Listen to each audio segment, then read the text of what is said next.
This is Sky Sports.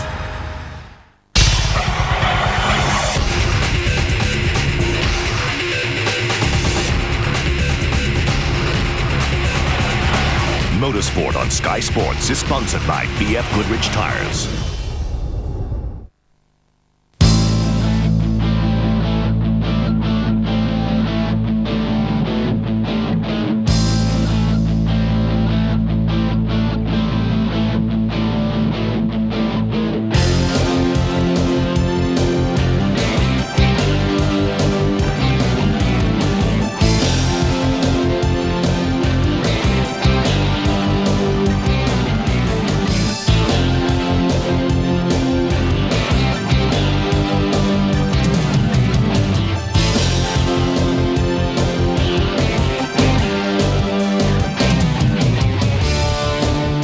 The Indy Racing League is building up for a grandstand finish. At least 4 drivers are in with a chance of the title, with just 3 races to go. 3 Brazilians, Castroneves, De Ferran and Giafoni, against the homegrown talent of reigning champion Sam Hornish Jr. Today's race on the egg-shaped Gateway International Raceway will be vital. Yes, the Indy Racing League is heading into its final stages with just this race and events remaining at Chicago and Texas Speedway in its 15-race schedule. What a battle it's turning out to be, and we've had 6 first-time winners this season. One of those first-time winners is Felipe Giafoni, and 2 weeks ago at Kentucky Speedway he gave British team owner Mo Nunn his first victory since he set up his own team in kart and subsequently IRL 2 years ago. The IRL team is actually managed by another expat Brit, Peter Parrott. But Giafoni has been scoring consistently all season, so he's still in a position to challenge the 2 Penske drivers Gil de Ferran and Helio Castroneves, and the reigning IRL champ Sam Hornish Jr., who leads the series still. But all 4 are separated by just 17 points. My guests today are Christopher Tate and Paul Cherry. We'll catch up with them just a little later, but with the race about to start, let's cross to join our commentators, Gary Lee and former Indy racer Larry Rice in the States. Today from Gateway International Raceway, it's the Gateway Indy 250, the 13th race of a 15-race schedule, and with only 3 races left, the top 4 drivers are separated by only 17 points. Gil de Ferran for Team Penske will start from the pole position, his 4th pole of the year, alongside the points leader, Sam Hornish Jr.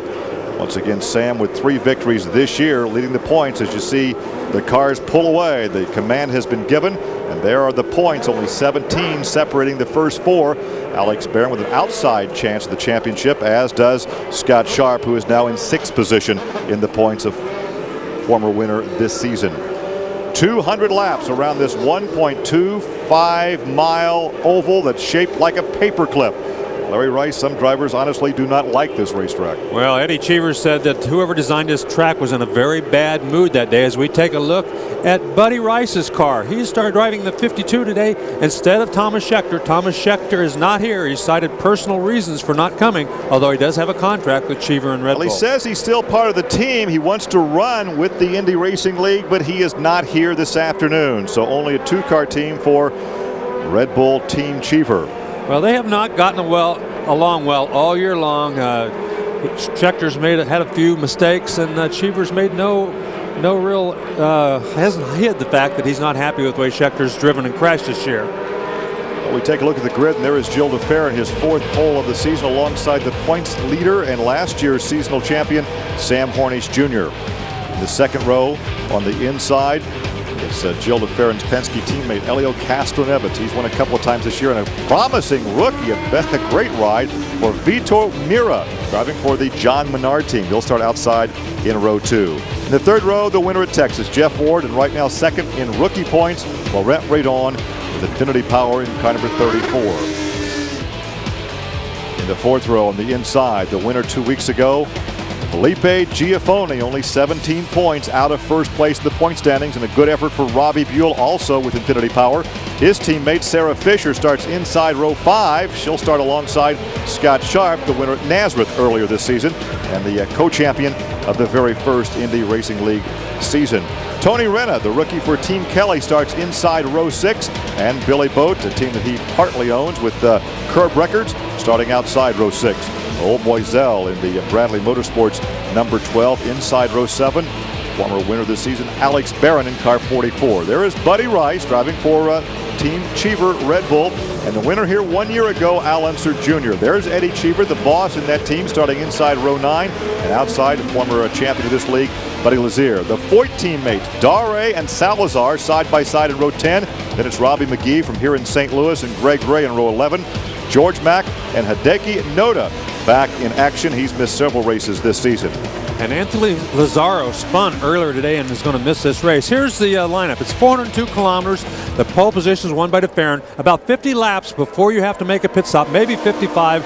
But this racetrack is very, very tough on the drivers. It's kind of like a road course, except there are no right-hand turns because you do have to shift gears getting into turn 1 and then back off of turn 2. Well, it's 60 feet wide, long straightaways, a tight turn 1 and 2, banked 11 degrees, turn 3 and 4 much wider and faster as they get the green flag, and the Penske cars run 1-2 into turn 1. No, they didn't get the green flag. No, it was no start. They came off of there. They were not lined up. They were supposed to get the green flag that time. It's very rare that the starter will hold that flag back, but in fact, yeah, he did that time. And I think they told him on the radio well in advance because it was not a very good lineup coming off the corner. And they told them well in advance. And look at these two guys up in the front row. They're kind of jockeying, on the gas, off the gas, slow. DeFerrin definitely wants to try to get an advantage. Look at Al Unser Jr. He's that was this morning. That was this morning's practice session. That's the reason Lazzaro is not in the race today. Lazzaro's spun was clipped by Unser. They've repaired Unser's car. He is racing, but Lazzaro is a spectator. Now they get the green flag. Farron got a good run off that corner into the first corner and took the lead. Castroneves tried to get in under him. It looks like he might have been able to do that going down the back straightaway. There's the battle for second position. They go under and make the pass. So the Penske cars running 1 and 2. They are now second and third in the point standings. Their two cars have been running at the end of every race, not necessarily completing all the laps because they've been involved in some crashes. Right on board now with Mira, the rookie, driving for the John Menard team. He had a good qualifying effort starting in the 4th position. He rides 4th right now. Yeah, and you can see Hornish was not handling very well. That car was wiggling around a little bit coming off the corner. It looks like Netta's going to get by him. Mira's going to get by him right now. So Hornish here early in the going, not handling the way he would like. This racetrack shaped like a paperclip. It is tighter down in turns 1 and 2. They downshift going into 1. They come off the corner, 11-degree banking here, then they upshift. Down the long straightaway. Now 3 and 4 is more of a flat-out turn. Although it's only 9 degrees in banking, it's a much wider turn. Right, it is a flat-out corner. If you're handling right, turns 3 and 4 in these cars are a flat-out corner. So they have to keep the throttle, the foot down going through there. But down in turns 1 and 2, it's hard on the brakes, downshift, a much slower corner, even though it does have 11-degree banking opposed to the 9 degrees on the other end. Well, of course, with the type of competition we have seen this season, there's no holding back. You drop the green flag, you got to go 10-tenths. In fact, there were 13 cars on the lead lap at the finish at the last race, and that is a record for the Indy Racing League. That was a tremendous race. So many cars, so equal, and that's the way it's going to be here today. You can see not a big gap between anybody so far, even though DeFerrin's leading. Everybody else staying within a few car lengths of them. Just a little bit of a gap back there between 3rd and 4th. And this is the first time that we have seen that blue number 2 car up toward the front in a lot of races. A number of different drivers have been in the cockpit, and quite honestly, that team's had no success this season as they drop a position right there as Sam Hornish goes around the rookie Mira. Yeah, it looks like Hornish took him a few laps to get everything warmed up, get the tires up to temperature. And once he got the tires up to temperature, it seems like he's moving back towards the front. Believe me, with the points race the way it is, he does not want those Penske cars out of his sight. Well, DeFerrin was our winner at Pikes Peak. Castroneves with 2 victories this year, including Indianapolis in May and Phoenix back in March.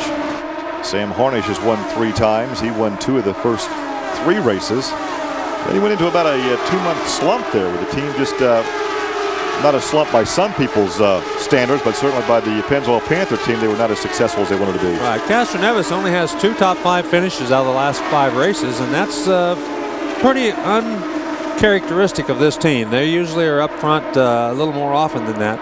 But Giafoni and Hornish in the last 5 races are the 2 guys that have really gained a lot of points on the Penske team. We have seen this guy right here, Sam Hornish, run a higher groove than anybody else throughout most of the races. But realistically, there really isn't a higher groove at this racetrack. It's a very narrow groove. No, it's a very narrow groove. And coming off of turn 2, it flattens from that 11 degrees down to 3 degrees very quickly. So you have to be very, very careful, especially off of turn 2 if you're on the outside. The big thing here is to try to get through turns 1 and 2 and get a good run down that back straightaway and make the pass down in 3 and 4. I think that's where you'll see most of the passing done. You caught a glimpse of a black and gold car at the top of your screen. That is the 5th place car of Jeff Ward. That car has been repainted for this race. Normally the red and white with the Target sponsorship. He's sponsored by Energizer this time around, so it's a little bit different, a much different paint job. Right along in 3rd position with the Pennzoil Panther race team of Sam Hornish. They won this championship just a year ago when Sam became the youngest driver. Now watch him downshift heading into turn 1. Watch the right hand. There's the downshift. We're right along with him. Now watch him grab that gear shift as he come off the corner. So you get so much low RPM. He didn't upshift. Yeah. Well, he didn't, did he? He didn't upshift. He left it in that gear that time. He may be running 2 high gears though. Well, he could be, but normally they're going to... That gear all the way around. Let's see what he does now. Well, he's going to shift. He shifted there. He shifted coming out of turn number 4. There's the Tony Rennick car, number 78, the Cruise entry for Kelly Racing. And that will bring out the yellow flag as we go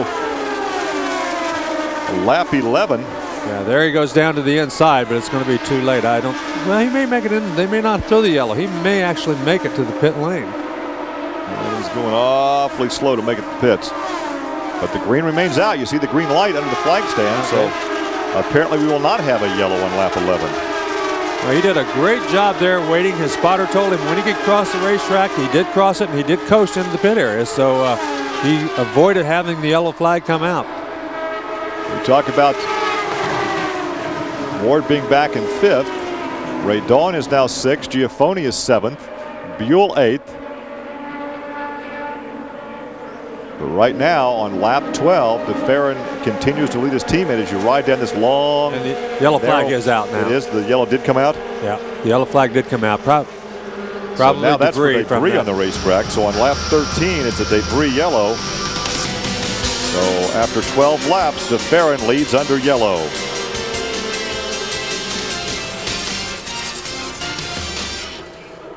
There had been a threat of some showers.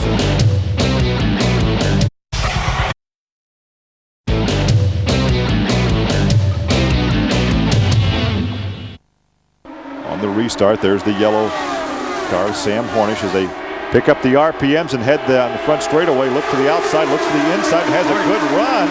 He got a great restart. He laid back just a little bit, got a good run going down that front straightaway, and just blew by Castroneves. And I'm sure the Castroneves is saying, I'll never let him do that again. Well, the drivers say this is a driver's track. It's a chassis. It's a handling track. Look at this. Barron down the straightaway. Barron on the inside. This is not a horsepower track. It's a handling track. No. Now Giafoni looks like he's after Ward back there. So a lot of racing going on back there from 5th, 6th, 7th, 8th, and 9th. This is 5th spot right now. There's Giafoni.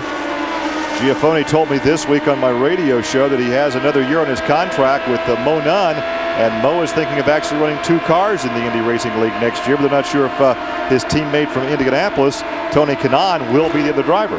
Yeah, they really haven't made any decisions, but they expect as many as 32 cars to be at almost every race next year. A huge leap from the 22 to 23 that we've seen most of the races this year. Now he upshifted along the front straightaway, downshifted into turn 1. So you get so low in RPMs down here. Oh, he got very close to that wall too. Now he upshifts. Yeah, some guys will, depends on how you set your gearing. Some of them will upshift going in here. Most of them will upshift there coming off of 2 and going down here. But a lot of them, because you do build up more RPMs going through 3 and 4, you might upshift again going down the main straightaway. You might actually downshift twice. There's Buddy Lazier going a lap down already. And this is very uncharacteristic for Lazier, former champion of this league, the 1996 Indy 500 winner. And I tell you what, there seems to be no middle ground for that Hemmelgarn team. They're really spot on or they're way off. Yeah, and he's obviously way off today. Yeah, they're way off. He's obviously got some engine trouble. That thing is not running correctly. He's running way up in the top groove, letting people go and by him on the inside. So he didn't make that pit stop for strategy. He did it because something was wrong with that car. Well, he's a lap off the pace as DeFerrin continues to lead, but he has breathing down his rear wing, the number 4 of Sam Hornish. There's a look at Alex Barron, who was really a surprise winner earlier this season. Yeah, he's at Nashville. He was in a position to win the Indy 500. We won't go through all those, the scenario there, but he had a very good chance had it not been for a late yellow to win that thing. Redon right behind him. Ooh, Redon went up a little bit, almost got into Buddy Lazier there. Had to back out a little bit and lost some ground to Barron. So DeFerrin, Hornish, Castroneves, then it's Mira, Giafoni, Ward, Barron, Redon, and Robbie Buell and Sarah Fisher now rounding out the top 10. We've seen the Infinity cars go so well on the big racetracks, but as we just said a few moments ago, this is not a horsepower track. So the Infinity's the best Infinity right now would be the Redon car, and he is running in 8th position. Yeah, and it is a handling racetrack. The Penske guys came down here. I think they tested here 3 or 4 times this year. They did a lot of testing here, even though they had been there several times before with kart racing. And there you see got a Jeff Ward in that black and gold car. Yeah. Back up to the front. There's the gap between first and second. But DeFerrin has led from the opening green. He's really not been challenged at all. He's not been pressured up there in front. This could become the first challenge of the afternoon. Yeah, Hornish seems to be, running very comfortably and very easily back there in second place. He's not really pushing too much, but he is gaining. Keep in mind, there are 50 points for the leader, or the winner, I should say. 40 points for second place. But the guy that leads the most laps gets 2 additional points. And as tight as this points championship is, it might be beneficial to lead a few more laps. Well, 2 points might make a huge difference come the end of the day after only 3 more races to go. So when you're talking about only 17 points separating the top 4 and 156 points yet available, that's a lot of points. They go from here in 2 weeks. We go to Chicagoland. We'll be there for you with live coverage. And then we wrap up the season a month from this weekend in Texas. These first 2 have pulled away from Castroneves some. He's now about a 1.5 seconds behind these guys. As these 2 certainly seem to have their cars handling better than anybody else. Castroneves had said yesterday if his car was right, he said, I will go for it and lead as much as I can. So obviously his car is not where he would like it to be. Right now he's about pushing almost 2 seconds behind in 3rd spot. And Mira continues to try to run him down from the 4th position. So once again, with 27 of 250 laps, 200 laps we should say, DeFerrin continues to lead.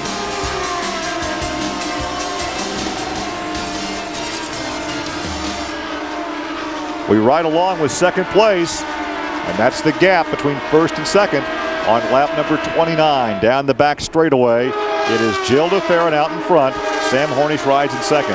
Yeah, and Hornish really, he's just kind of riding right now. I don't think he's really interested in trying to go up and challenge DeFerrin. He would if he got the car handling better, but we haven't seen him making any adjustments. I think he's quite happy to be running this good this early in the race. There's a long way to go, and of course Sam Hornish is one of those guys, we've seen him do it time and time again, who near the end of the race, they make the adjustments, they change on every pit stop, and near the end of the race, he's tougher and tougher every time they make a pit stop. Fast section of the racetrack off the corner. This is the flat out wide and sweeping turn, turns 3 and 4.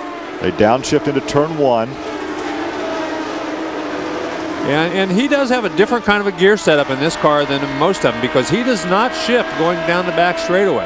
He shifts after he goes through 3 and 4. He gets up, he probably hits the rev limiter right at the end down here. Then he slows down a little bit, but going down the front straightaway, because he probably has about 300 RPMs more coming off this corner than the other one, there he shifts right there. And he only uses that high gear for about the last 3/4 of the main straightaway. Another car out in front you see that will go another lap down. And that could be Lazier they're about to pass again. Buddy already a lap off the pace. Oh, you got a good run on him right there. Let's see.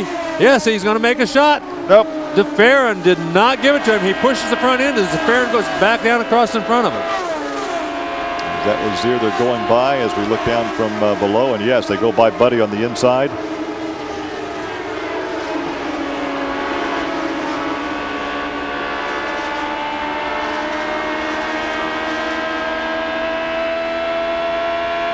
Back with our live coverage of the Gateway Indy 250. You ride along with second place Sam Hornish as they work on lap number 33. Already lapping traffic. Buddy Lazier now 2 laps off the pace. They pull up behind Robbie McGee. McGee from the St. Louis area. Yeah, obviously. A lap down. Obviously does not have that car working too well. This is the first race he's run for a while, so he had high hopes of coming in here and having a great run. He's got a good sponsor, and of course it is his hometown, but doesn't look like that's going to be fight today. That steering wheel entering the corner. A little smoother coming off the corner, but shaking that wheel just a bit going into 3. Well, this racetrack, they say, is much smoother this year than it has been in the last couple of years because they did do some repaving. They took some of the bumps out of it, some patching. So everybody much happier with the surface this year than they were last year. That is Noda right now, that blue car between first and second as they pull up behind George Mack. Mack, the rookie from Los Angeles, will go a lap back. He now is in 20th position in that silver gray number 31. Yeah, and DeFerrin, for whatever reason, really got through the traffic a lot better than Hornish did. I'm not sure whether Hornish just got caught back there or what happened, but when he tried to make that one pass, he fell back several car lengths. Lost the RPM. Yeah, the car started to push, and he had to back pedal out of it. Right, and he's never been able to make it up. Now, there is a look at the track shape, and you can see why that turn 3-4 area is so much faster than turn 1 and 2 because there's the paperclip design.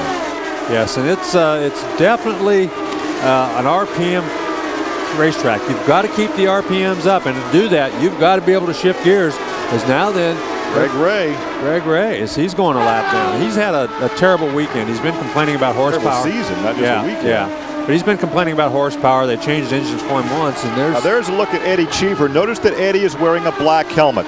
Our condolences to Eddie Cheever. His dad, Eddie Cheever Sr., died in Rome earlier this week. And he said, in respect to his father, he said, my dad designed that helmet that I've been wearing since I was 16 years old. It was the Arizona flag. He said, out of respect for him, going to put that helmet aside and wear a black helmet. So Eddie Cheever now rides. He's back in 15th. In 15th position, wearing the black helmet in respect to his father that passed away earlier this week. It's been a tough week for Eddie Cheever. Yes, and he had the fastest practice time in the last final practice session this morning. So I expected him to be moving through the traffic a little better than he has, but he's been pretty much stuck back there about where he started all day long. With everything on his mind this week, with the loss of his father and his young rookie teammate not showing up, the best place for him to be is in the cockpit right now because it's total focusing on what he's doing. Exactly. Right along with Al Unser Jr. Al won this race just a year ago, but he's not in contention right now. He's back in 14th position, but a lot can change between now and lap 200. Well, it certainly can, and the big thing these guys are going to have to do is hang in there, stay on the lead lap until they get a chance to make their first pit stop. Then they can make some changes on the chassis, some wing adjustments and so forth. And at that point, then they can start coming back out and moving forward, hopefully, if they make the right changes. Well, Boiselle running right now in front of Unser in the 13th position. Boiselle actually had a great qualifying time, one of the best he's had all year since Indianapolis, and he too thought he was going to have a very good run here today, but so far that just hasn't panned out. We go back to mid-pack. Alex Barron there. I say mid-pack. He's in 7th position with Ward in front of him. Now Barron looks to the inside of Ward. This is a battle for position down the straightaway, and he takes it away from him. He got a great run off of 1 and 2 that time. It looked like Ward got a little bit high. Now Redon, as he comes by, he's going to go ride Ward too. Ward, either he lost a whole lot of momentum down there in 1 and 2 for whatever reason when he pushed that front end, or something's going wrong with that race car because he lost 2 positions there in 1 lap. Well, Redon has been in 2nd place in rookie points behind Scheckter. And with Schechter's departure this weekend, it could certainly help Redon's efforts to win Rookie of the Year. And that's like $50,000 from Bombardier. And here's Castroneves. He's trying to get around Greg Ray. Oh! Yeah, there goes Mira by him too. Mira wasn't too sure. You can see Mira, he's really sucking up because he didn't think he was going to have room. He thought Ray was going to come down, but he wanted to stay with Castroneves, and he stuck it in there anyway. Luckily, Castroneves opened the door, and yeah. Mira stuck his nose in and went on through. Once he was committed, he had no choice. That's right. He had no choice. It's a good thing he saw him and let him go. That was the eye of the needle that he was going through. Exactly. All three of A.J. Foyt's cars are now lapped down. Salazar, Dare, and Greg Ray. Well, Ward is now in the pit area, so whatever the problem is, an early pit stop, this would be not even really to the front of the pit window. The Energizer car number 9, good-looking paint job with that new sponsorship here for Wardy. He was victorious at Texas in the closest finish ever, .011. Closest finish ever with the Indy Racing League. It looks like a pretty routine pit stop. May have been something just as simple as a tire going down. So hopefully that's all it was. But he definitely had something happen to that car as he started losing positions very quickly. We'll find out when he gets back on the racetrack. If he gets back up to speed, that's good.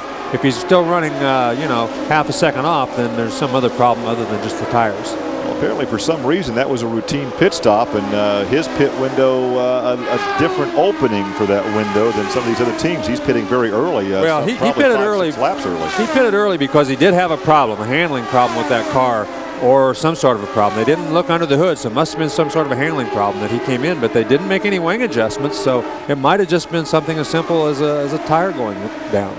Well, you know, I'm curious, and something we will not get answered this afternoon, but with the 2 additional points available for leading the most laps, you think that maybe young Mr. Sam would try to go for that lead, well, not just run there in second position. I think young Mr. Sam runs that baby about as hard as he can every second of every lap. He's doing about all he can right. Oh, he just wiggled that thing right there. So he's running at 10/10ths, and you can see that. Look at this, 3 wide down the front straightaway. Oh, he had to back out of it. DeFerrin did the smart thing. He stayed very low on the straightaway, knowing that if Hornish was going to go around him, he was going to have to do it on the outside. Hornish thought it was too early in the race to try to make a move like that. He backed off and followed him through turns 1 and 2.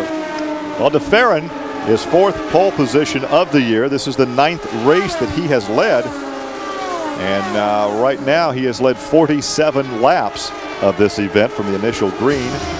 And you're riding along there with Sam Hornish. So this is actually a 200-lap event, not 250, with 47 laps in the book here at Gateway.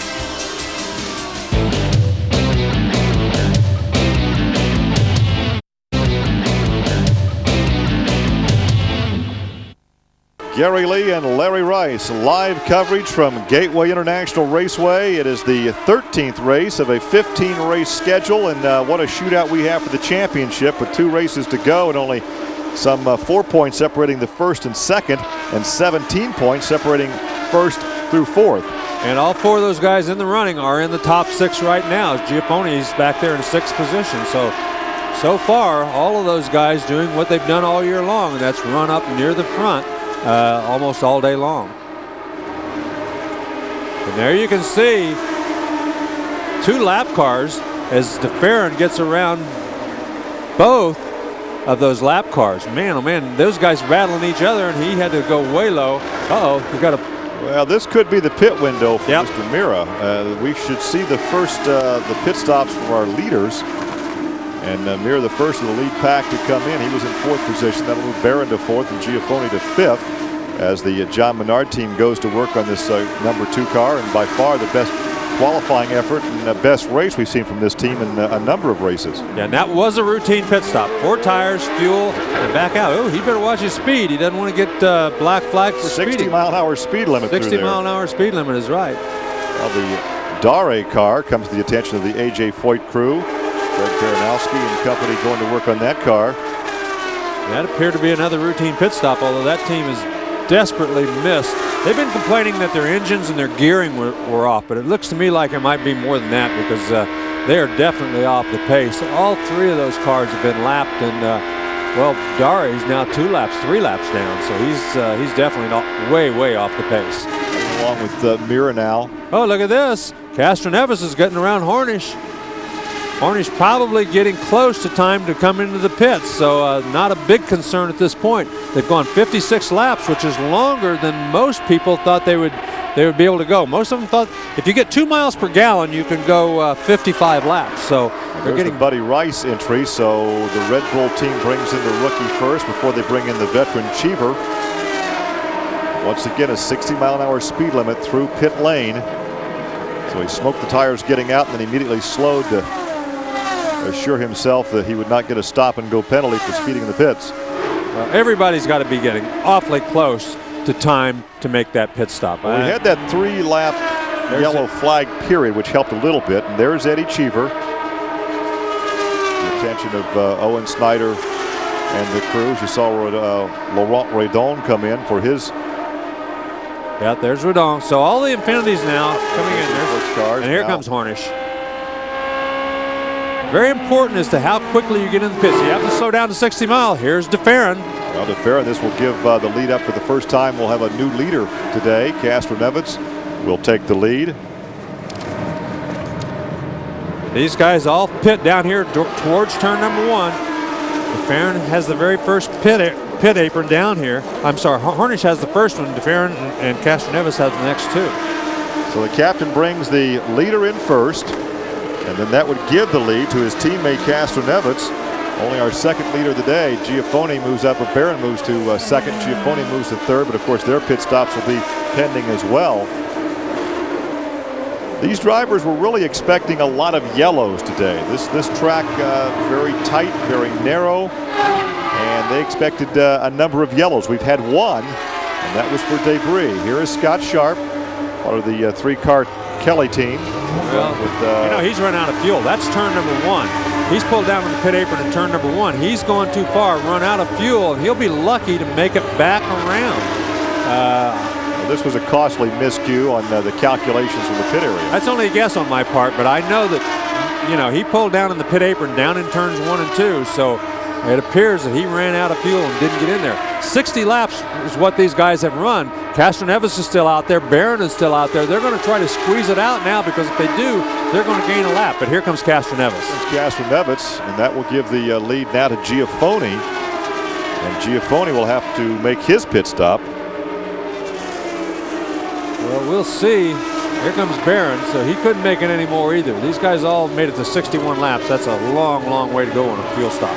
With only 3 laps of yellow during that 61 laps of racing. That's the reason the pit stops are taking. Look at that. Boy, that was a pretty quick pit stop. I bet you they didn't get a full tank of fuel in that car because they were only in there for 10 seconds. When those things are that empty, it usually takes more than 10 seconds to get a full 35 gallons of fuel in there. So that'll be interesting to see. Giaffoni becomes our 3rd leader, but keep in mind that's only because of pit stops right now. It's been all Gilles DeFerrin when we've been under green. There's a look at Barron, the winner earlier this season at Nashville. And here is Giaffoni to the attention of his crew, the Mo Nunn team. The Hollywood car is back underway. Yeah. Uh-oh, they did. Yellow comes out. Well, Sharp did not make it. Sharp did not make it into the pit area. And so that yellow comes out on lap 64. Second yellow of the afternoon. And we talked about the guys who might take some different pit strategy. Well, Boycel and Unser have not pitted yet. It'll be interesting to see. They've got 63 laps on this load of fuel. It'll be interesting to see if they can make it until the pit window opens, because if they can. Well, the pits are closed right now. Right, the pits will be closed until they get him off the track. So they're going to have to run another lap or 2 under the yellow, and but basically they're towing him and he's just holding that rope. Exactly. And he'll release the rope when he gets to the pit area, and the rope will slide off the roll bar hoop there, and that's what's supposed to happen. That doesn't always happen that way, but I've seen those get tangled in the front suspension. I've seen all sorts of things happen. But supposedly what he's going to do is just let go and roll into the pit area to his pit stop. Remain under yellow here at Gateway. The Marlboro Penske cars run 1 and 2. DeFerrin back up in front. The second time he has led. He only lost the lead when he made that first of what should be 3 pit stops this afternoon. Here's 2, 3, and 4 wide down the front straightaway. And look at this. We've got a battle up in front. It looks like the Penske cars are going to go at it. Oh, Cheever got very high as Giaffoni goes by him. The first 4 in the point standings are also the first 4 on the racetrack right now. And look at this, Castroneves wants a piece of the action. He goes to the inside and takes the lead. Well, when you're racing for the championship, teammates are nothing. You got to win, and you got to beat everybody, including your teammate. And Castroneves went right after him and got around it. Well, we mentioned earlier that he said if his car was right, he would go to the front and run up there all day. Well, apparently the car was not to his liking early on. They made a change. Maybe these tires suit the setup a little better this time. Look at Giafone. He's going to make a move to Hornish by Hornish. Hornish characteristically or routinely is not as fast right after the green flag. His car gets better and better the longer they run. And once again, we see him lose another spot here on a restart because the car doesn't seem to be handling quite as well while the tires are cold. Well, we saw some very consistent rides on the part of Giafone this season. In fact, he had 8 top 5 finishes, had 7 before he finally won that race. In fact, of the top 8 drivers in the points going into the last race in Kentucky, he was the only driver in the top 8 that had yet to win. And finally, he found victory lane, and now he's only 17 points out of the lead in the hunt for the championship. Realistically, only about 4 drivers still with a really good shot. Mathematically, there are others, but really only these top 4. Yeah, and you're looking at all 4 of them right now. Those 3 right in front of Hornish are the other 3 guys besides himself that have a chance to win this championship. So every one of them is very aware. You can hear him hit the rev limiter going down that main straightaway. He shifts, but he hits that rev limiter going down that main straightaway and has just about every lap we've ridden along with him. There's Giafone, the Hollywood car. As we said, Mo Nunn has 1 car in kart, 1 car in the Indy Racing League. And according to Giafone, there's a high likelihood that Mo will have 2 cars in the IRL next year. And it could be Tony Kanaan, who was his teammate at Indianapolis. Tony, of course, was leading Indy when he wrecked after hitting some oil spilled from Bruno Junqueira's car. These first 4 cars have opened up about a 3-second lead over, about a 2.5-second lead over the car in 5th place. So these 4 guys not only battling for the championship, but also battling for the win here today. Right now, 1.6 seconds. You heard again the rev limiter there in the 21 car. That's Giafone. 1.6 seconds now separating 1st and 4th. Ooh, very close to the outside wall coming off turn 2. Where you come through that transition from the banking to the flatter back straightaway. This is the flat out 3rd and 4th turn area. Now you can see that he shifts coming off of turn 2. And Hornish, as we've documented, he doesn't shift clear until he gets clear down on the main straightaway. Just a difference in gearing, a difference in choice that those teams have made in the way they gear the cars. Hornish has not lost any ground since he's been passed, but he's not any faster than any of those other 3 right now either. He's kind of maintained that gap. He's back about 1.6 seconds behind the leader and has maintained that same gap ever since the restart, really, as soon as Giafone got around him. We talked about the points situation and the guys that realistically have a shot at the championship. We mentioned Felipe Giafone, 17 points behind Sam Hornish. In 5th place is Alex Barron, who's 116 points back, and Scott Sharp, 137. Now, keep in mind, in the case of Scott Sharp, in 6th, 156 points available if you won all 3 of the last races and led the most laps. So basically, he would have to have everybody else fall out to have a shot at this championship. So it's still going to be about a 4-horse shootout here. And that thing for Scott Sharp, he's 17 laps down now because they ran out of fuel. So tough break for him. There's Sarah. No, that's the Purex car. That's the 24 car of Buell and the number 7 of Al Jr. Buell now is in 8th position. Al is in 9th. A good ride for Robbie. He struggled somewhat this season. He is also a co-owner of that racing team. Now you ride along with Al Jr. Let's see where he shifts. About the start-finish line. Watch him reach back up there to the right and downshift. He shifted twice. Shifted twice. So he shifts. He'll shift. Sequential gear shift. Right. He'll shift coming off, going down the back straightaway once. Then he'll shift again going down the main straightaway. Just a difference in strategy and the way they set the gearing up in these cars. Oh, look at this. Giafone. Battle for 3rd, and Giafone in 3rd position. Had some pressure there from Hornish. Yeah, he came out for that corner. He went into that corner very low, and you can see he did a little wiggle right in the middle of the corner. Look at Jeff Ward. You see the Target logos across the back of that. That has been his sponsor this year with the Ganassi team. They picked up the Energizer Battery Company this weekend, repainted that red and white car to this red and yellow and black paint scheme with the white numerals and the white lettering. And Wardy right now is, where is Ward now? He's all the way back in 14th position. Yeah, he's running pretty good now, but it's just that he got so far behind when he made that early pit stop, and he's never been able to recover. Well, you look from the back of the Hollywood number 21 back to the 4th place position of Sam Hornish. And Hornish still doesn't have that car dialed in. Hornish now has dropped to 3.2 seconds behind the leader. So in the last couple of laps, he's lost a couple of seconds to the leader. And that leader is Castro Neves with LeBaron riding in second and Giafoni third after 82 laps.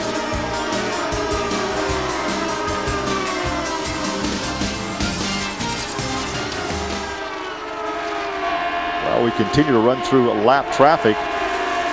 And that was the Billy Boat number 98 car that just passed along that front straightaway. You see him downshifting. He gets a great ride into turn 1, and he wiggles just a bit coming off turn 2. I think Giafoni missed a shift going in there, and that's the reason he slowed down so drastically. He missed the downshift, and when he did, he took him a couple seconds to get himself connected there, and Hornish really was gaining on him. Had to go to the outside to try to get around him, but at that time Giafoni kind of gathered himself up. But Hornish wiggled coming off the corner, and he probably has as much car control out there as anybody we have seen, because we've been on board with him a number of times this season when he's had that car as far sideways as you could drive an Indy car and not wreck it. Yeah, he really is phenomenal in that respect, because these things, they don't give you too many chances. I've had a lot of drivers. I remember one driver, I said, when did you know you'd lost it? And he said, when I hit the fence. You know, they just don't give you much warning. Once they step out, they're usually gone. But he seems to have an uncanny knack for being able to catch them if he catches them in time. Well, Scott Sharp is back in the race after that lengthy pit stop. So obviously it was more than just fuel that caused that last yellow.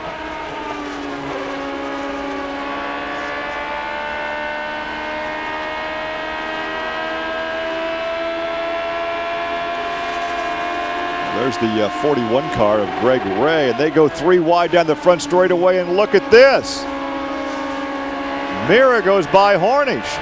So the rookie for John Menard goes up to 4th position. Hornish drops to 5th. Yeah, Hornish got caught behind Greg Ray. He lost all of his momentum through that corner.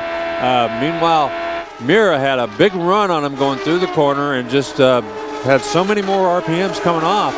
He just blew on by him going down the straightaway. Well, this is a race team, Larry, that needs a good race. They need a good effort. They need a good finish. This Menard team has seen the top of the mountain, and they've seen the deepest of the valleys in this season that's been in the valley. Right, and Jacques Lazier, who's their normal driver, of course, has been out all year. He has been okay to return, but he's decided that in everybody's best interest, with only a couple of races to go, that he'll wait, he'll test, he'll get ready, and he'll come back again next year and not try to rush himself.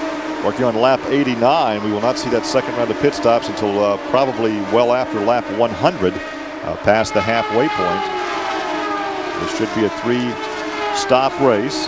They anticipated, as we said earlier, a number of yellows today. We've had a pair of yellows, one for Debris and one for Scott Sharp, stalling on the racetrack with ignition problems. It was not fuel, because it took a long time to make the repairs of that car. You're right along with the Mira, the Brazilian rookie, in his second race for Team Menard. And he pulls up behind the Hollywood car, but right now they are running over 3 seconds behind your leader, Castro Neves. Yeah, Castro Neves says after that last pit stop, he seemed to have got his car dialed in really, really well. You can see him clear up there at the front of the straightaway in front of those guys. But Mira is actually gaining now on Giafoni, so he's got a very good race car right now. Penske car is running 1-2. In fact, they are the only 2 cars that have been running at the finish of every race. Now, keep in mind, in both cases, they had races where they were well off the pace, many laps behind. Castro Neves had the crash at Richmond, and he was many laps off the pace. And then we saw was the last outing that DeFerrin was way off the pace because of an altercation in the racetrack. But at least they got those cars back on the track Felipe Giafoni has been running in 11 of 12 races this season, as have Alex Barron and Sam Hornish. So once again, to be in contention for a points championship, you have to finish the race. You have to be consistent. In years past, we've seen a car that got wrecked, went to the garage and stayed there. Now they allow them to take them back in the garage and work on the cars and get them back in the competition. Right, change in philosophy for the IRL than it had been in the past. Like you said, Giafoni had to slow up right there. Behind Lazier. He certainly did. Now then we're going to see if Hornish or any of these other guys can take advantage. 2 lap cars right out in front of him. Hornish has already gotten back by Mira here in the lap traffic, so he's taking advantage of some of this lap traffic to get by one car. It doesn't look like he could take advantage. I thought he'd have a big run on Giafoni, but he could not get by him, even though Giafoni had to get out of the throttle for the lap traffic. Well, they got by the one car. That's Lazier that's out in front of him right now.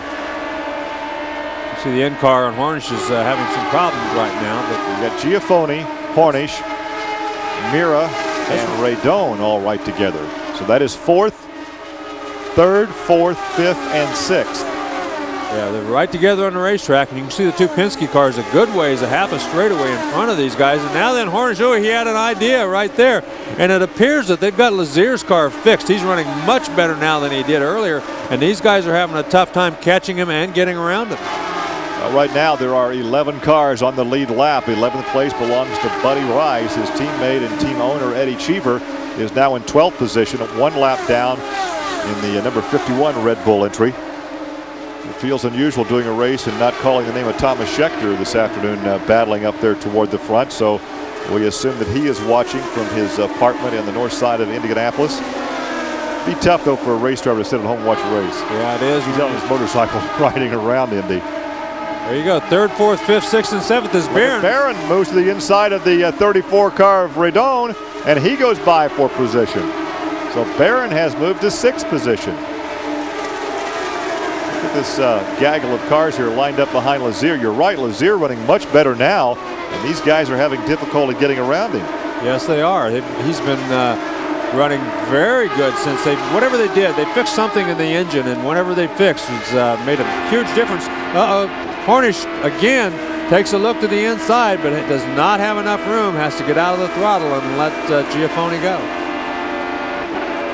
Well, we're coming up on the front edge of the pit window. We've gone 97 laps now, 97 of the 200 as we come back to Gateway.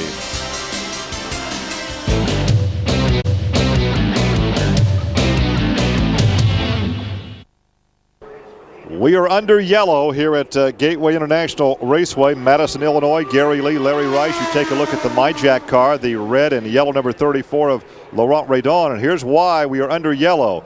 First, Mira loses it, takes a long slide. He just did a half spin. He almost saved it, got down to the inside, and you can see that Raydon tried to get down, but he was almost in the grass and just clipped the front of his car. Now you're riding with Mira now. Now watch as he loses, goes for a long half slide. He almost catches it, keeps it off the wall, comes back across the track, and right there got the front clipped. And I tell you, had he been another 3 or 4 feet down the racetrack, that could have been very, very serious. Yeah, it certainly could have been. He did get saved. As you can see, Raydon, he thought he had it missed, but he came down straight down the racetrack. Once he lost his sideways momentum, he went right straight down the racetrack, and Raydon just clipped him. We're now having our pit stops. And just before that, DeFerrin had gotten back around Castro Nevitz for the lead to lead for the 3rd time today. And this will scramble again because of the pit stops. The top of the lead serial. And look at that, Giafoni gets out of the pits in front of Sam Hornish.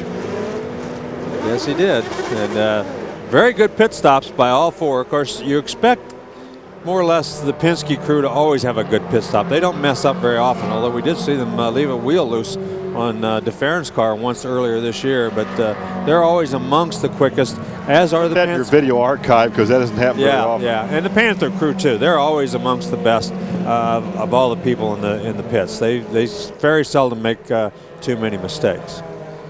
Well, we understand we have another problem in the pit area. Apparently, Buddy Lazier hit a tire that in turn caromed into a crew member for Bradley Motorsports. So we alluded to this last race where we had a couple of pit crew members injured in the Kelly team.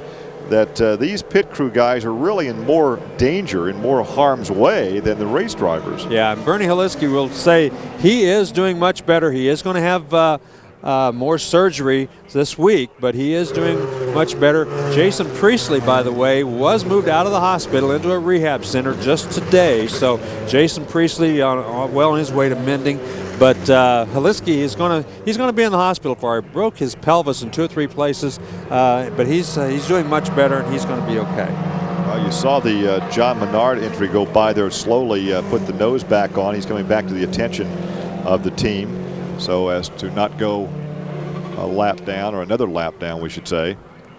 There's a look at Sarah, the number 23 car. They've got the apparently the ignition fixed on that car, and she is back out. But the young lady is well off the pace. In fact, she is some 9 laps behind now. As you take a look off the back of the Hollywood car, Casper Nevins has the lead under yellow here at Gateway.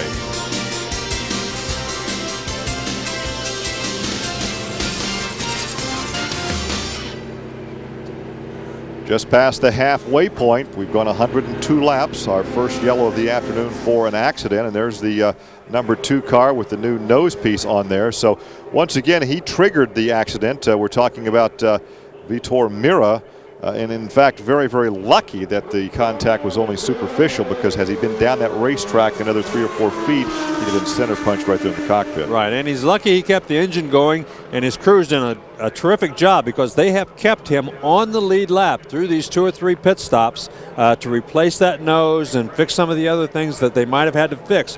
So they have done a yeoman's job of keeping him on the lead lap through all those repairs. John O'Gara is the team manager for that team, while he is here in St. Louis this weekend with this team. His 2 young sons are racing karts back in Indianapolis, so it's a very much a family involved in racing.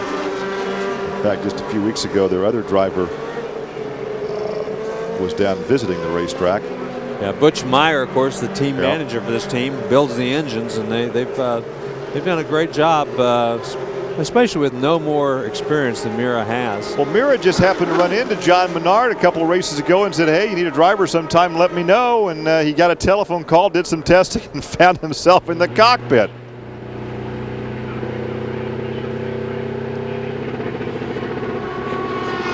We're back at almost at Homestead. That's not Florida. We're back at Gateway in St. Louis, back in the Midwest of America. With only 2 more races to go. In 2 weeks, we go off to Chicagoland Speedway for a 200. And then we wrap up the season in 1 month from this weekend at the Texas Motor Speedway. And these guys like to go to Texas. Good, wide, fast racetrack. Yeah, she's a gas-it-up place at Texas, boy. There's nothing held back there. It's a lot of horsepower, a lot of drafting, and a lot of very, very close racing. Once again, on this restart, Castro Nevitz will lead for the 3rd time this afternoon. They've kind of been shuffling on the pit stops, but he took the lead just before this yellow came out. DeFerrin had been leading much of this event, and he will pick up the 2 bonus points for leading the most laps of this afternoon, which will help him in the points standings. He's right now 13 behind Sam Hornish. Well, we've seen Sam Hornish kind of lay back and get a little jump on a couple of restarts. He got around Castro Nevitz once. Let's see if he can get by Giafoni. But unfortunately, it seems like it takes about 3 or 4 laps for his tires to get up to the temperature where he likes it, because he doesn't run all that good after that. Uh-oh, Giafoni's going into the pit area. In the pits. Oh. That's what I was silent about. I didn't see a Giafoni in the order, but Giafoni's headed back to the pit area as the green flag comes out. Well, this was a miscue in pit strategy for sure. Well, no, I don't think it's a miscue. I think he's got a problem, because he did make a pit stop. He got out ahead of Hornish, as a matter of fact. So this was a problem that he's got. It's not a pit strategy. Look at Barron. He looks very strong as he's on the inside of Hornish. And he goes by for 3rd position, drops Hornish back to 4th. Now remember, Barron was victorious earlier this season. Right now he's 5th in the point standings. Mathematically, he would still have a shot at the title, but that would be a very, very outside shot at this point. Robbie Buell also right there was hiding behind Sam Hornish, and again it appears that Sam Hornish for the first 3 or 4 laps after the green flag. Oh, look at this, Barron. Ooh, he stuck his nose down there. He tried. He stuck it in there, and DeFerrin dared him to go ahead. He had to get out of the throttle. Hornish should have a run on him going down the front straightaway here. Well, it should be no surprise as to how competitive Barron has been. As we alluded to earlier, we documented how he was leading in Indianapolis, really had a shot to win that thing. He had to make, he did not have to make his last pit stop. He'd already made it, and it looked like he had a chance to win it when the final yellow came out, and that cost him perhaps the victory. We hope to hear from Laurent Raydon momentarily. Yeah, I mean, I was just behind Vito, and his spoon trying to. I was low, and I think Mac was just up to me, and I didn't have any place because I couldn't go up because Mac was just up at me, and Vito touched my rear, and he pulled me to the wall, so nothing to do, and it's a shame because we had a good car, so it's a shame. I'm glad you're all right. Thank you. Well, as you watch this battle for second position, Giafoni has climbed out of his race car, and that may well be his swan song for the championship effort. Well, it's certainly not going to help him any. It's certainly going to hurt his chances tremendously, and a bad break for him. We'll try to get a word with him to see exactly what happened, but it was on the restart. Either the gearbox or the engine, I'm guessing, just quit on him as he got ready for that restart.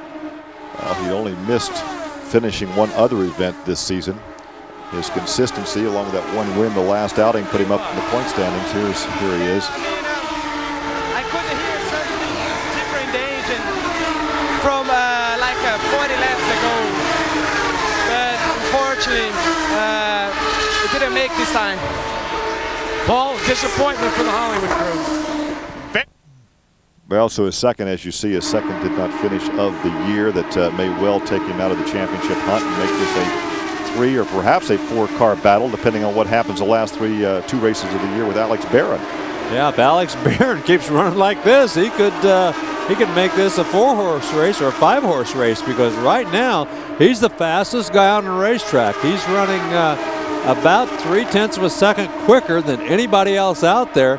And he's really gobbled him up as he just got around DeFerrin, and now he's gaining on Castroneves. Set sail for Castroneves. He closes down. You see that car there in third. That's DeFerrin. Then it's the Sam Hornish car.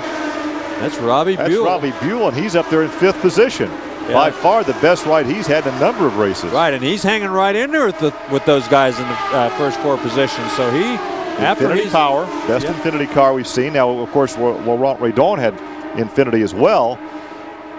And back up in front, the gap is about 0.3 of a second now. We don't need to tell you how close it is. You can see it right there. Well, Alex Barron doesn't appear to be reeling in Castroneves nearly as quickly as he did both Hornish and DeFerrin. But you can see right there that he does gain them, especially down that back straightaway. He's really getting through turns 1 and 2 better than anybody else. He doesn't get down the front straightaway quite as well. But boy, when he gets through turns 1 and 2, that could be gearing coming off that second point. That's right. It could be just the way he's handling. But he loses a little bit getting into 1 and 2. But by the time he gets down that back straightaway, usually that's where he's really reeled up on him. This time it's not as close going into turn 3, the 11-degree banking. A flat-out racetrack through 3 and 4. Yeah, for whatever reason, after we just talked about it, he did not gain nearly as much that time through 1 and 2. And keep in mind, he's looking ahead and looking at some lap cars that they'll be approaching. So traffic could well play a role here, but he's fallen off now to almost a half second. And it might be that he's just the opposite of Sam Hornish. It may be that for the first 5 or 6 laps, he really runs good after the yellow, and then he falls off a little bit. Get some strategy from the Barron team here if we can momentarily. His strategy is to go now because Castroneves had to get out of the throttle. Did he have to get out too? It looks like it because he does not have much of a run. Look at this though. Look at this. Oh, almost 3 wide. Going by Noda. He might have a great chance to get by going into turn 1. But you're going to see Castroneves. He's going to stay to the inside. He's not going to give him anything on the inside of the racetrack. So Barron looks to the outside, which is not the place to pass in turn 1. Once again, Barron was trying to play the traffic to his advantage. It just didn't work that time. And he did a good job. Look at this.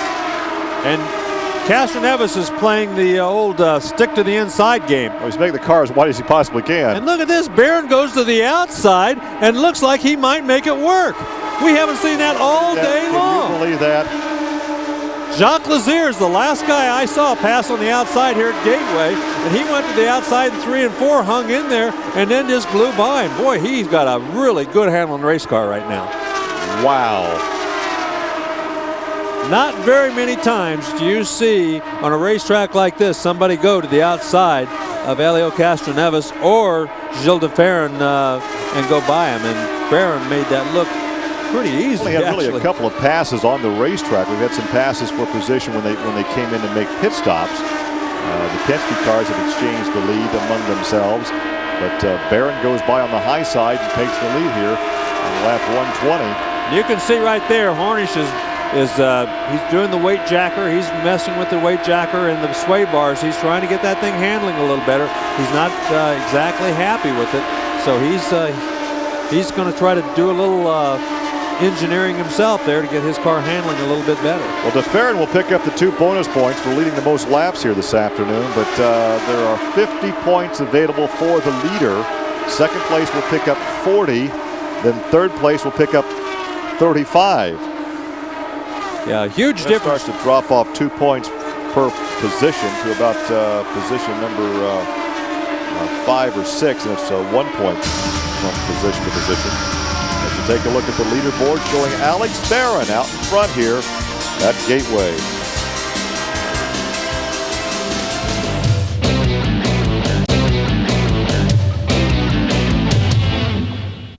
The Indy Racing League live here from Gateway, just outside St. Louis, Missouri. You're right along again with Sam Hornish. We've gone 141 circuits of the 200 scheduled, and Barron continues to lead. His lead now over 3.5 seconds over Castroneves. De Ferran is 4th, Hornish is 5th, then Buell, Unser, Rice, and Boisel. Those 8 cars are on the lead lap. A lap back in 9th is Cheever, 10th is Mira, 11th is McGee, and he is now 2 laps off the pace. And you can see that the lap cars do present a problem at certain times. Hornish looks like he's going to make it around before they get into the corner, but if you catch one of those lap cars right smack in the middle of the corner, it can really hurt your momentum and cost you a lot of time during the next lap trying to build that momentum back up. There's a look at the number 3 of Castroneves. Right behind him, the number 6 of de Ferran. The Penske cars running 2 and 3. A rather uniquely designed track, which was predicated on the size of the property and the shape of the property. We've talked about this being a pencil clip, an egg-shaped track, and a track that, as Eddie Cheever said, whoever designed this was in a bad mood and didn't like race drivers. Yeah, a lot of drivers will tell you this is the toughest racetrack that they run on because the corners are so different, because there is so much concentration and so much shifting going on out there. You've really got to be on your toes 100% of the time. Uh-oh, one of the Foyt cars. That's Ray in the 41 Foyt entry, the Harris entry, and that will bring out another yellow, the 4th of the day on lap 145.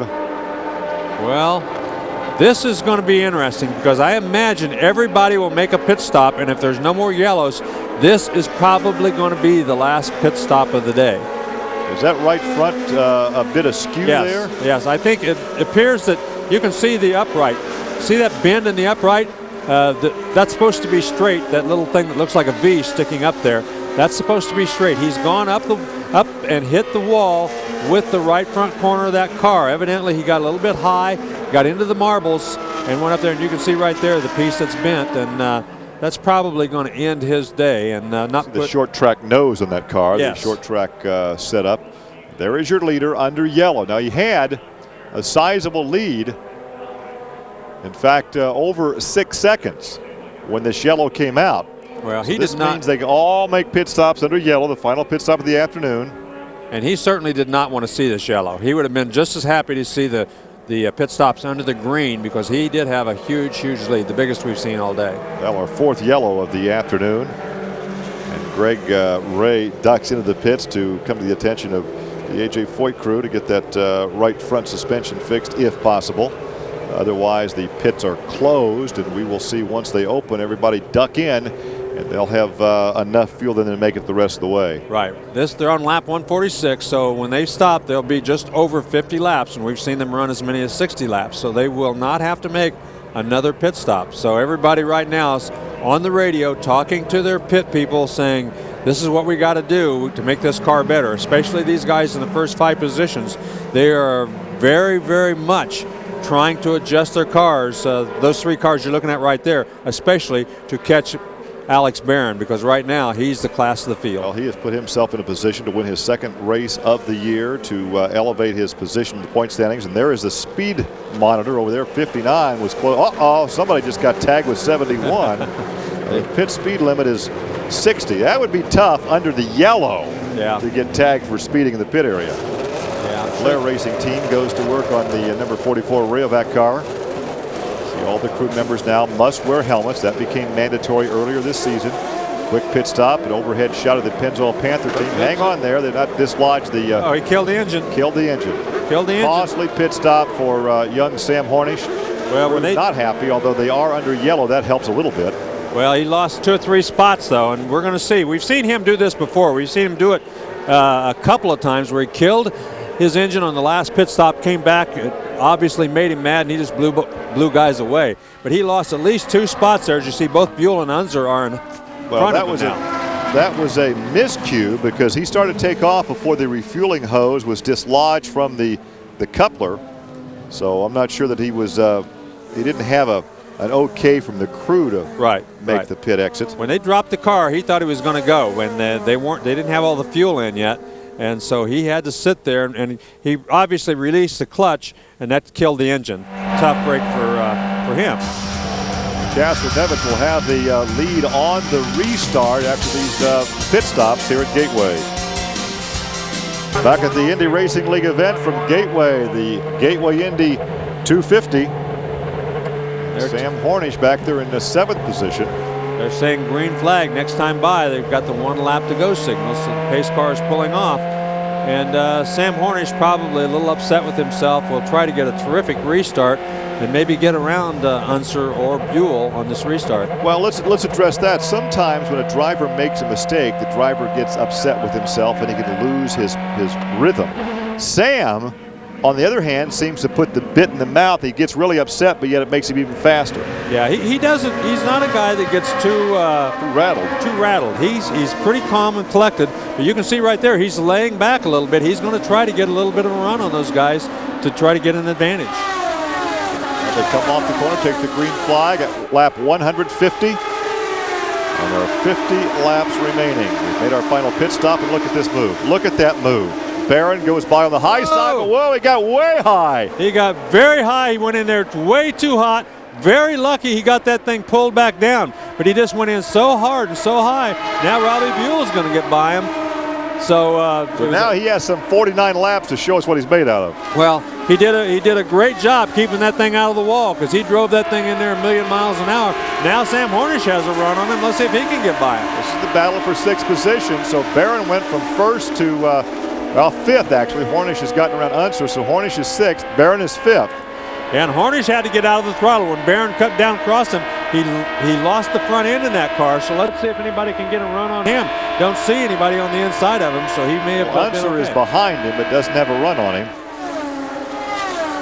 But he had a great restart as he did get by Unser. But Buddy Rice now is in 3rd place and up there challenging DeFerrin. Buddy Rice is in 3rd. Buell is 4th. A great ride for Robbie with the Infinity Power Plant. While his teammate Sarah Fisher has stolen some headlines and the spotlight the past couple of races, Robbie has been struggling, but he has a good ride going now back in 4th spot. That's Robbie in that kind of yellowish orange and blue Purex number 24. Buddy Rice looking Buddy in the Red Bull number 52 back there in 3rd position. And like we said, they had a great pit stop, got him out in 4th spot, gained a spot when Barron went very high going into turn number 1, and now he's right in the hunt for a win here. You think Sam Hornish is upset with himself. What do you think that Mr. Barron's saying to himself in the cockpit? Well, I'm sure he is not happy with himself. He got way over anxious. Just this racetrack can do that to you. It can sucker you in there. And turn number 1 is a place where you do have to get on the brakes very hard, downshift, and you know, a couple of things could happen. He either went in too hard, didn't get on the brakes hard enough, or he missed the downshift, and that's what put him very high on the racetrack. Well, we can tell you that Sarah Fisher is now listed as out of the race. Had some ignition problems with that car. She went back out, did not correct them, and she is now out. Greg Ray, you saw him headed for the pit area after brushing the wall. He is out.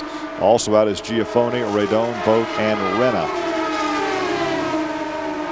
Yeah, Scott Sharp, 25 laps down. Noda, Mack, both 12 laps down. Lazier, 8 laps down. So those pretty much out of the hunt. Well, right now we have 8 cars on the lead lap. Loisel is 8th. Mira lost a lap after his on-track altercation. He is a lap back now in 9th.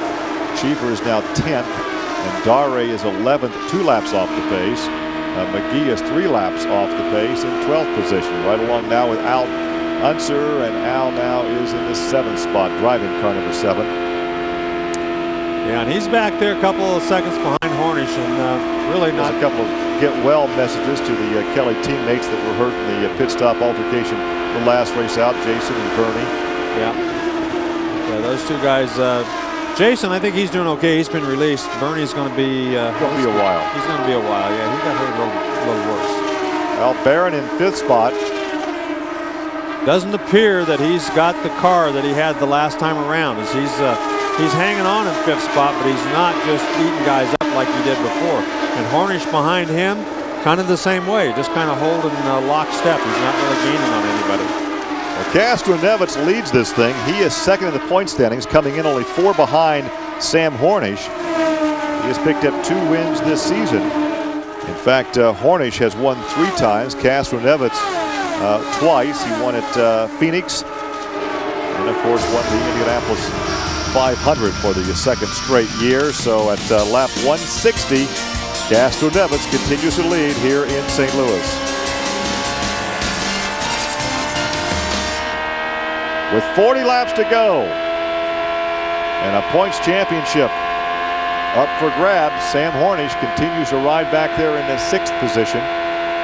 About 3.5 seconds behind your leader. Your leader again, Castroneves, his teammate Gilles de Ferran, who led really the first half of the race was all de Ferran. He led the most laps except for in the routine pit stops. Well, I'm sure that Alex Barron, those 2 guys right there, Alex Barron and Hornish are both not happy with themselves. They both made mistakes, and that's what's put them back here. Even though they're not a long way back, they're still not in contention to win this race unless they can really pick up the pace here in these last 40 laps. Well, certainly we have seen traffic play a role in this event as far as making some passes for position. Although we have a number of cars out of the race already, we still have some traffic to contend with.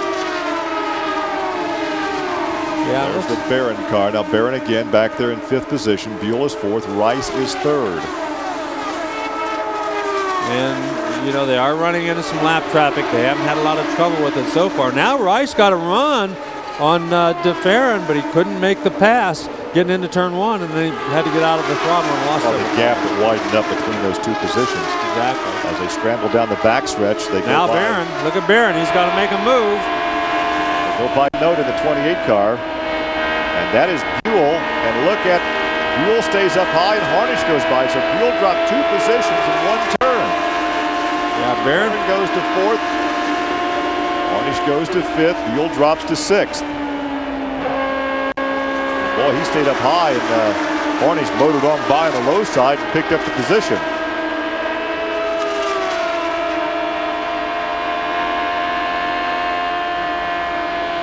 Jerry Lee, Larry Rice with our live coverage from Gateway International. Now some 34 laps to go, and you're riding back there in 5th position. Hornish is 5th. Barron is now 4th. And those 2 guys, Barron especially, was so dominant in the last segment of the race between the 2nd pit stop and the 3rd pit stop, and now he seems to be just kind of one of the guys. He's running about the same speed as everybody else. So obviously when they changed tires or whatever changes they made weren't nearly as good as what they did on the last pit stop. We talked about how the car can change as the tires will grow. The stagger can be just off slightly, just a fraction of an inch, and totally change the handling characteristics of the race car. Right now we have just over 33 laps to go.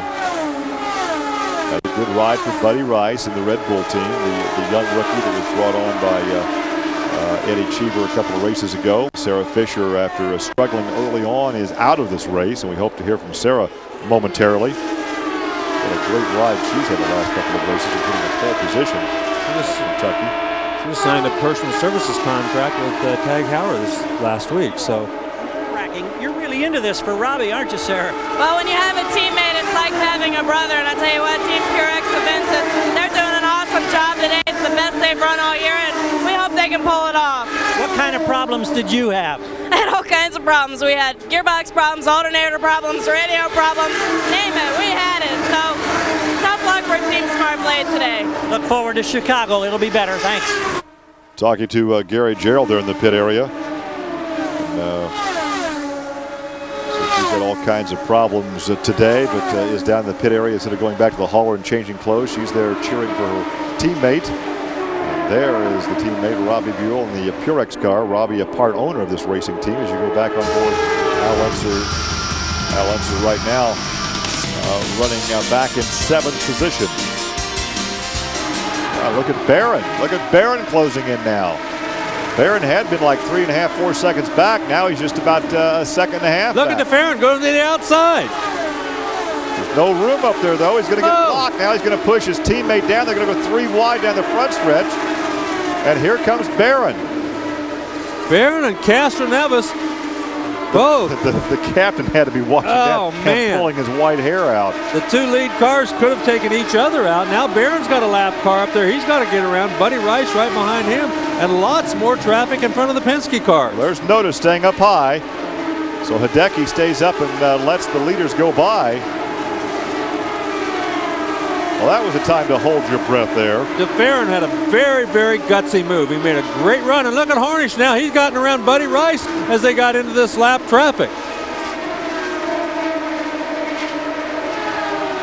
Buddy Rice now coming back on him as he might have had to get out of the throttle a little bit. Now he's going to get back past Harnish. Oh, that was close. Did they touch? I don't know, but it was pretty close. Might be able to slip a paper through there, maybe an envelope, and that would be about it. And they're tucked in behind Dare now in this little battle for position as Buddy Rice goes on around. Yeah, Dare didn't give anybody very much room and there. Look how much gap Sam lost on trying to get around him. Yeah. Still hasn't gotten by him. All right, look at it. He's not made it easy. Well, here's a guy that's how many laps behind? He's 3 laps behind. He should not be down there battling with these guys. If I were Sam Hornish, I'd have a few words for that young man after this race is over, because you're exactly right. Sam Hornish not only battling for the win, but battling for the championship, and he's just chopped him off 2 or 3 different times. He let Buddy Rice go by and then pulled right down in front of Sam Hornish. Well, there's Lazier getting lapped again. Not a very pleasant afternoon for Buddy, the former IRL champion. He is now 9 laps behind. So that car has never been right from the start of this race. And he's working on lap 189. So we're nearing the last 10 laps of this event. And right now it's all the Penske crew, with DeFerrin leading, Castro Neves riding second. Traffic is going to play a huge, huge difference here. So far, DeFerrin has been much better in the traffic than Castro Neves. That's the reason he's leading right now. Barron coming up on both of them, but he has not been as good in the traffic as either one of the Penske cars. Right now he has cars in front of him, 3-lap cars in front of your leader, as he catches them going into turn 1. And so right now the top 3 are together with no lap traffic in between those positions. Well, I can guarantee you Sam Hornish is cheering for Alex Barron right now, because if he gets around these guys, he gets those 10 points, and they don't gain near as much on him as they do if they win this race. He's moving the high side around Eddie Cheever. Does Cheever stay low and let him go?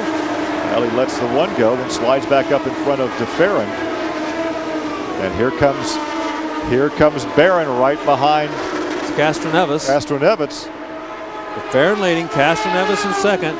Now Cheever's going to go to the high side. Oh, look at Barron. He's got to run. Nope, he can't. Couldn't do it. Couldn't stick his nose down there. Looked like Castroneves had a notion to let him go. He stayed a little bit high there. Looked like he might let him get in there, but Barron just didn't stick his nose in there quite far enough. Now they go by the number 11 of Salazar. Will Salazar stay up high? Nope, he pulls back in front of Barron. That's George Mack that Castroneves is going by. Yeah, Barron lost a lot of ground in that little exchange. That's a tough break for him because he had a really good shot at Castroneves, and then they got in that lap traffic, and he lost most of what he had gained. Well, he gets by George Mack coming off the corner. Final 7 laps of this event starting to unfurl. With only 2 races to go, in 2 weeks we go off to Chicagoland. And from there in 4 weeks, no, it's actually 3 weeks, we wrap up the season at Texas. So the races that will wrap up the year are back-to-back in September, back-to-back weekends. 2 weekends from now in Chicago, 3 weekends from now in Texas. Yeah, Buddy Rice, you know, he's running back there in 4th place, but Hornish is going to be the big, he and Giafoni are going to be the big losers in this little exchange here today if things end as they are right now. Of course, Giafoni had problems, he fell out, but Hornish, not able to run any farther up than 5th at this point in the race, is going to lose some very important points to those 2 Penske cars. Looks like Barron will take 3rd position the final 5 laps of the event. Barron, as you see, over 2 seconds behind your leader. DeFerrin has led the most laps. He was dominant in the first half of the race. You take a look at a Penske, Roger Penske. Headsets on, watching the monitor, watching the stopwatches. There's a look at Alex Barron. I actually thought something might have gone wrong with Castroneves' car as quickly as DeFerrin went around him and went around him on the outside. But once he got around, it appeared that everything was okay. Mirror stays up high. He saw the mirror. He saw the move over flag from Brian Howard and let DeFerrin go on by. And here comes Castroneves, so a lap car between 1st and 2nd. Looks like right now nobody has a thing for DeFerrin.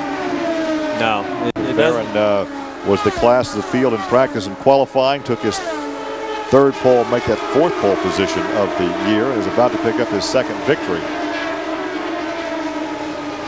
Now Noda stays up high and lets Castroneves go by. Yeah, but he's over 2nd behind his teammate DeFerrin, and it doesn't appear he's going to have any chance of running him down. Barron another 2.4 seconds back. So the first 3 cars, while on the same straightaway, first 4 cars actually, because that's Rice right behind him. And then here comes Sam Hornish, but he's back a good ways now. Well, Hornish will finish another race, but he will finish, right now he's running in 5th position. And he just had a 4th or 5th place car today. He really was not as strong today as we've seen him. We thought this is the kind of racetrack that he is usually very good on, but it's also the kind of racetrack that the Penske cars are very good on. They did their homework. They came in here and they tested several days, which certainly would help. They tested a lot, and obviously that helped. But you know, nothing that you wouldn't expect from Penske. Those guys have been very, very tough all day long. Boiselle, the last car on the lead lap, he's in 8th position, and right now your leader is tucked in behind him. There's a look at Jill. Lives in Florida, is a gourmet cook. That is actually his hobby. There's the white flag, 1 lap to go. He'll make no effort to pass Boiselle because there's a lap car between 1st and 2nd. There is Alex Barron in 3rd. So DeFerrin on his way to picking up his 2nd victory of the year. And he's just going to go by George Mack. You're right. He's not going to take any chances. He's not going to try to get around Boiselle because he's got a good lead now on Castroneves. Dual checkered flags. DeFerrin with the wave from the cockpit. He picks up the lead in the point standings with the victory here this afternoon. So DeFerrin beats his teammate by just over 2 seconds. Barron comes home 3rd. The rookie Rice is 4th. Hornish is 5th. Then it's Buell, Allenser Jr., Raul Boiselle. Those cars finishing on the lead lap. So Gil DeFerrin picks up his 2nd win of the year here at Gateway.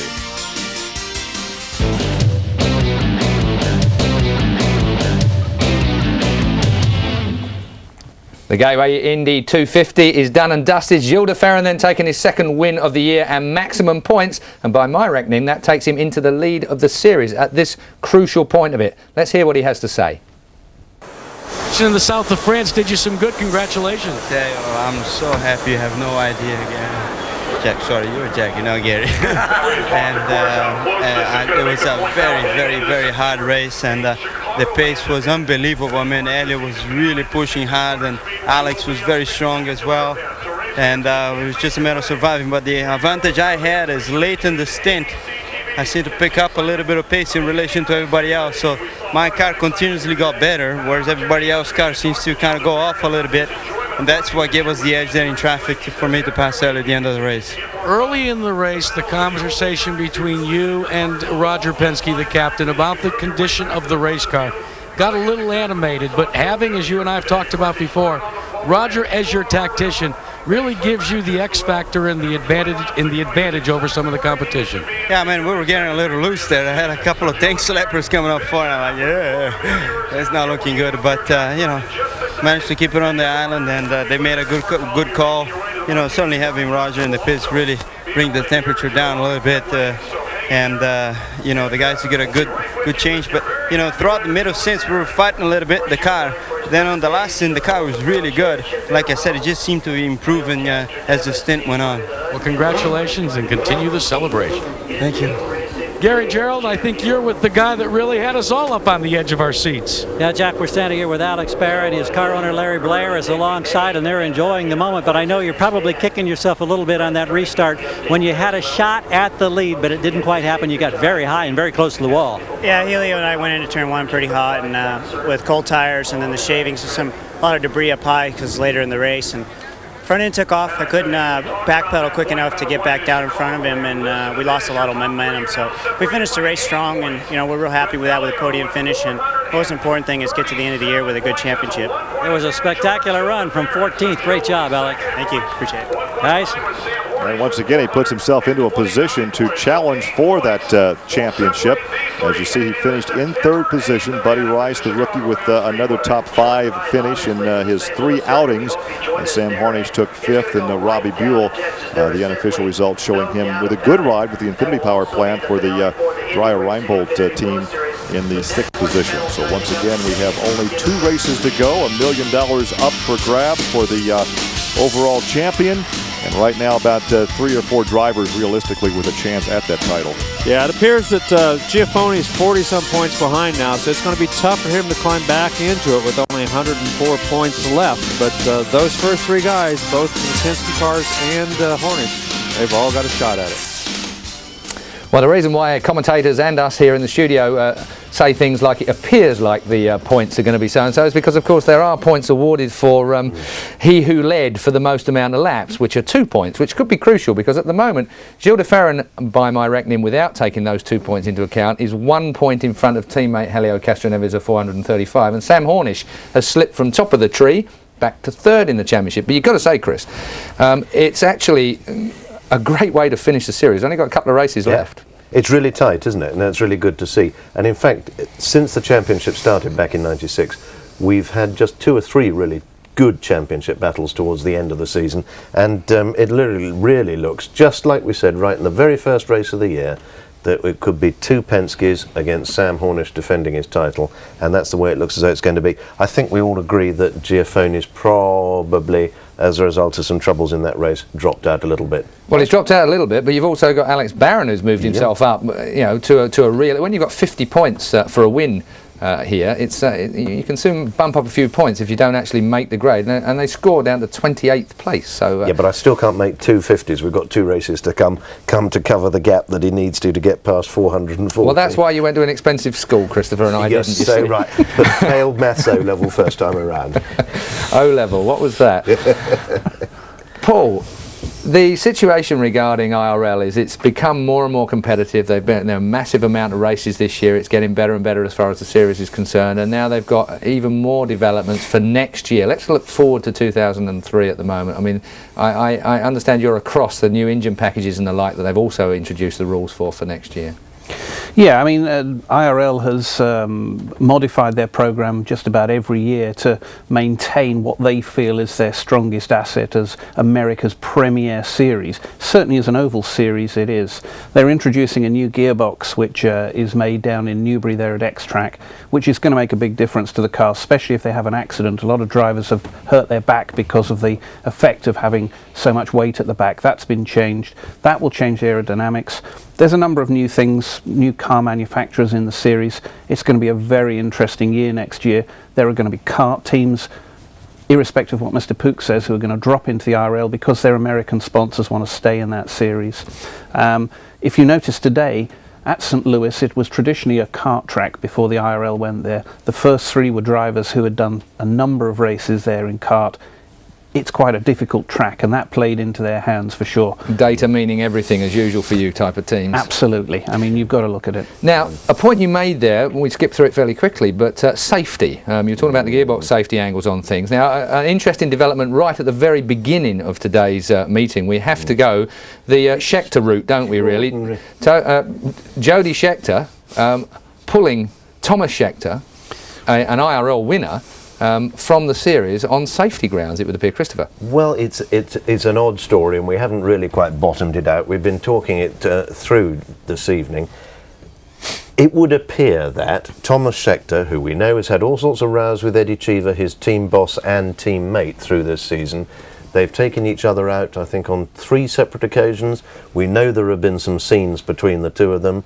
It's all got very fraught, and suddenly at this race it's Cheever and Buddy Rice only, and what had been a 3-car team for a couple of races, so we all wonder a little bit what's going on. Jody, his father, 1979 world champion with Ferrari, suddenly says, I'm very worried about the safety of the IRL series, I'm pulling my son out of it. Eddie must be pretty happy.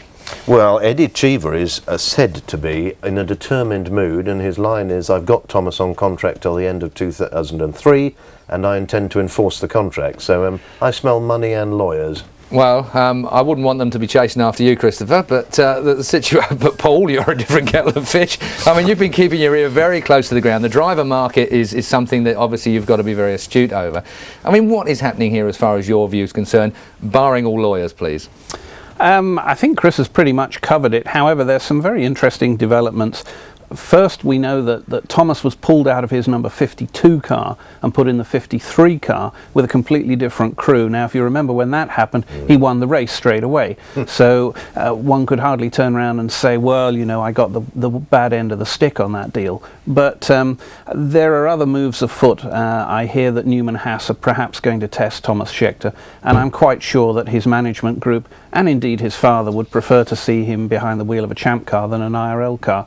So it'll be interesting to see how it pans out, but I think Christopher is right that the lawyers again will be counting their coppers. I'm actually quite enjoying this, the way that the battle between Champ Car and IRL is developing. I mean, Champ Car have been a bit down during the course of this year, really. The series with only 18 cars in it, and suddenly we've got this. They've introduced big packages as far as money's concerned, and they've obviously tried to cut the costs of kart racing. That's looking good for the series in 2003. IRL is getting bigger and bigger every year. I mean, where do you see it all going as a former team owner and getting involved again in kart next year, Paul?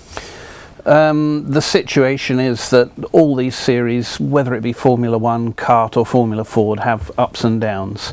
We've had a little bit of a global recession, even though people don't call it a recession. I call it being careful with your budgets. Sponsors are now divided. There are sponsors who are interested in the global picture, and they will stay in kart because it is a global picture. The people who want to stay in America will go to the IRL. It'll shake out that simply. But as I said to you earlier, the IRL and the kart war is completely over. Forget it. They're never going to get back together. What will happen is the IRL is the premier American series, and kart is an international series, and that's the way it needs to be. Okay, well, IRL, not only are they building as far as the series is concerned, but we've got a new manufacturer coming in as well, haven't we? MK Racing. Yes, I mean, that's right. Now given itself a name, it's going to have the brand name of Falcon, and there's a sort of neat little, not surprisingly, bird-like logo to go with it. That's Mike Cranafus's company, who got the 3rd slot as a manufacturer behind G-Force and Dallara. They're going to build them in North Carolina, in NASCAR country, in fact, is where the facility is. It'll be interesting to see. It has not always been very successful when American industry turns its mind to building carbon composite single-seaters in the past. Should we say allegedly at this point? Allegedly. One thinks of the Eagle single-seater and the Swift car and so on. But maybe Chronophos has indeed got all the right people in place to do it. It's going to be a battle to crack into Dallara and G-Force's territory. It'll be interesting to see. The interesting thing, of course, is whether Honda and Toyota, who are new engine manufacturers in the IRL for next year, really do take up the sort of role they've taken in kart, where over the years in kart they've really pushed the agenda far more than the teams, and in far more in fact than many of the sponsors, what those two manufacturers wanted to do. And in the face of that, of course, we must remember Nissan, Infiniti in the United States, has already pulled out and said that they're not prepared to compete with that sort of competition, I think. But both series look as if they're on the up, despite the global, shall we say, purse watching, as far as Paul put it a little bit earlier on. I mean, the important thing about kart is, yes, it's having a difficult time at the moment. It will get better. There will be more cars out there next year. Cosworth are lucky enough to have won the one-make engine formula, if you like. That's going to contain costs. Very sensible attempts being made to contain costs on the chassis front as well. A lot of team owners reckon that for the same budget, for 03, you can run 3 cars where you used to run 2. So it'll be interesting to see what happens. Talk of 32 cars in IRL. Can we read something from that particular comment? Well, I hope there are 33 come end of May, because that's how many are meant to start at Indianapolis. But it'll be intriguing to see. Okay, well, that's the car and chassis side of things. That's really the anorak stuff out the window. Let's take a look at some of the drivers. I mean, we've got Buddy Rice. We've got some great young drivers coming through. Sam Hornish Jr., defending champion this year still. I mean, there are some exciting developments driver-wise as well, isn't there, Paul? I think you have to look, and we touched on it briefly there, that Dan Weldon has been running with the Panther team doing testing. And the 2 tests that he's done, he has done sub-pole times at both the venues he's tested at. Now, you look at how Thomas Scheckter burst onto the scene and everybody said, who? And suddenly he was there at the front. Buddy Rice has done more or less the same thing. He stepped into that seat with hardly any testing and he's at the front. I think we're going to see the same. Yeah, and Victor Mera, has just suddenly appeared, and he's run really well and competitively. Bad luck to have his nose run over. We were impressed. Not with his nose being run over, that is. So some superb US-style wheel-to-wheel racing, and the Indy Racing League title certainly working up to be a cliffhanger. The next race is in 2 weeks' time, and the big story, of course, as Paul's already mentioned, from British angle, is the debut of Dan Weldon driving a second car for the Panther team. Dan, who came close to winning the Indy Light Series last year, has been doing some sensational times in testing, and there's every indication he's going to be right in the thick of the action. So while we can sometimes claim Jeff Ward as our own, he did leave Glasgow for California at the age of 2, in Weldon we've got the first true British driver in the series, and certainly something to cheer for. So a date for your diary, Sunday, September the 8th at 6 o'clock here on Sky Sports 2 for the penultimate round of the Indy Racing League from the Chicago Land track at Joliet in Illinois. And don't forget, next week we continue on the kart FedEx Trail from the new street track in the American skiing capital of Denver, Colorado. That's next Sunday, September the 1st at 7 p.m. on Sky Sports Extra. My thanks to my guests Paul Cherry and Christopher Tate, and we'll leave you with some of the best action from the Gateway Indy 250. Good night, see you next week.